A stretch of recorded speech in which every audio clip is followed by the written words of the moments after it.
Hello students, so we have another question. एक और question है हमारे पास। Show that, let me change my pen first. Show that relation r in the set of points p is given plane by r equal to pq such that distance of point p from origin is same as the distance of point q।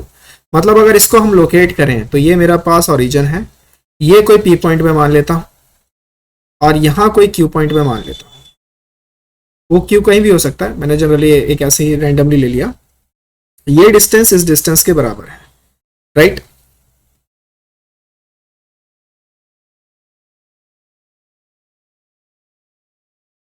This distance is equal to this distance, ये हमसे बोला हुआ है।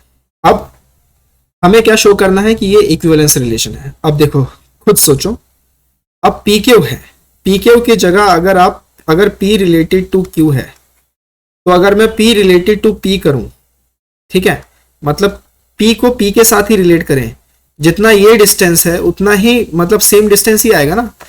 Clear है? समझ पा रहे हैं कि मैं क्या कहना चाह रहा हूं? मतलब अगर मैं ये कहूं कि p q के बराबर है तो ये पॉइंट शिफ्ट होके यहां पर आ गया ना, तो डिस्टेंस तो सेम ही हो जाएगा। ऑब्वियस सी बात है, क्योंकि डिस्टेंस सेम दे रखा है। इट मीन्स ये रिफ्लेक्सिव है, this is a reflexive relation. Clear? अब देखो, यहां से सोचो, ये डिस्टेंस मान लेते हैं थोड़ी देर के लिए, k ले लेते हैं।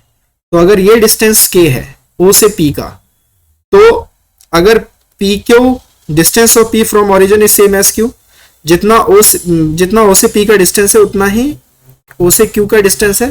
तो अगर मैं उल्टा बोलूं, उल्टा बोलने का मतलब है कि जितना o से q का डिस्टेंस है उतना ही o से p का डिस्टेंस है। बात तो सेम ही है ना, k तो k के बराबर ही चल रहा है, ये भी k है। तो अगर this k equals to this k, ये p वाला k है, तो अगर मैं उल्टा करूंगा तो k q is also equal to k p, है ना। अगर मैं कह रहा हूं भाई कि b बराबर a है तो b भी तो a बराबर b है, तो b भी तो a के बराबर हुआ ना। तो इस केस में ये सिमेट्रिक भी हो गया।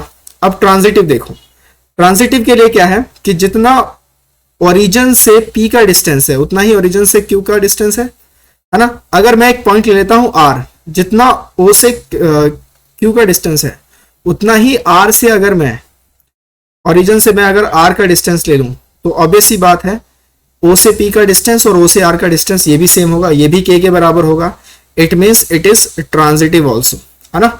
अब साथ ही साथ हमें क्या इसमें शो करना है, that set of all points related to p is not equal to 0 0 is the circle passing through the p।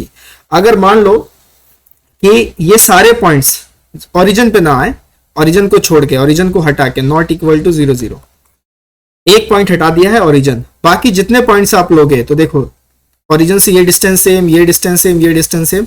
अगर आप एक और पॉइंट ले लो, और भी बहुत सारे पॉइंट ले लो जो ओरिजिन से सेम डिस्टेंस पे आ रहे हैं, के डिस्टेंस पे आ रहे हैं, तो ऐसा क्या बनता है, ऐसा सर्कल बनता है। क्योंकि सर्कल से, सेंटर से सर्कल तक का वो डिस्टेंस हमेशा कांस्टेंट रहता है, चाहे आप कितने सारे पॉइंट्स ले लो। ठीक है, अब यहाँ पे सेंटर के तौर पे कौन बिहेव कर रहा है, origin. Origin behaves as the centre. तो ये हमें प्रूव करना था। क्या प्रूव करना था कि अगर मैं ओरिजिन को सेंटर मारूं तो बाकी जितने भी पॉइंट्स बनेंगे वो सारे के सारे क्या बनाएंगे, सर्कल बनाएंगे। क्लियर है? तो इस तरीके से ये इक्विवेलेंस भी हुआ, और साथ ही साथ ओरिजिन को अगर मैं सेंटर ले लूं तो एक सर्कल बनता है by including all the points that we are going to make it. Clear?